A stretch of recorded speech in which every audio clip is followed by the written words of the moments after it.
পুলক, একটু জানাবেন ছুটির দিনে কেমন চলছে নির্বাচনী প্রচার প্রচারণা? প্রার্থীরা কি ধরনের প্রতিশ্রুতি দিচ্ছেন এবং ভোটার যারা রয়েছেন তারা কি ধরনের সমস্যার কথা প্রার্থীদের কাছে তুলে ধরছেন?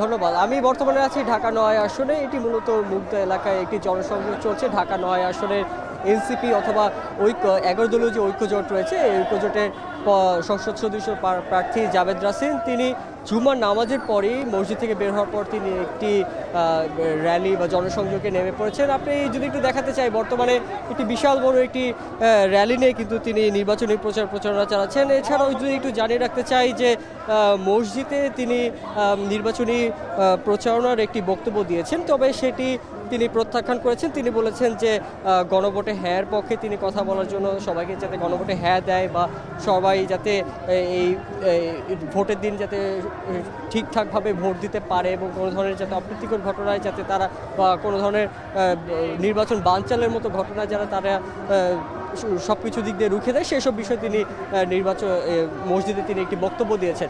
তবে আরও একটু জানিয়ে রাখতে চাই, এই একই আসনে আরেকজন প্রার্থী রয়েছেন, তিনি স্বতন্ত্র প্রার্থী হিসেবে রয়েছেন ডক্টর তাসিম জারা।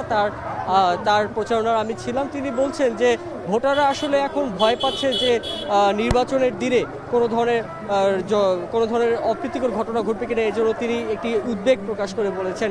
এছাড়াও তিনি বলেছেন যে এই এলাকাটার মূলত চাঁদাবাজি এবং এইসবের আখড়া এবং গ্যাস সিলিন্ডারের মতো একটি সমস্যাও তিনি উল্লেখ করে বলেন এই এলাকায় কোনো গ্যাস সিলিন্ডারের প্রয়োজন অনেক বেশি প্রয়োজন, যেটা হচ্ছে এখন পাওয়া যাচ্ছে না।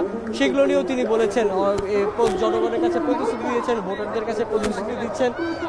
এছাড়াও তিনি বলছেন যে এই ধরনের যে নির্বাচনকে ঘিরে একটি আচরণবিধি লঙ্ঘনের বিষয়গুলো উঠে এসেছে, যে প্রতিটা প্রার্থী আসলে দেখা যাচ্ছে যে নির্বাচন আচরণবিধি লঙ্ঘন করছে।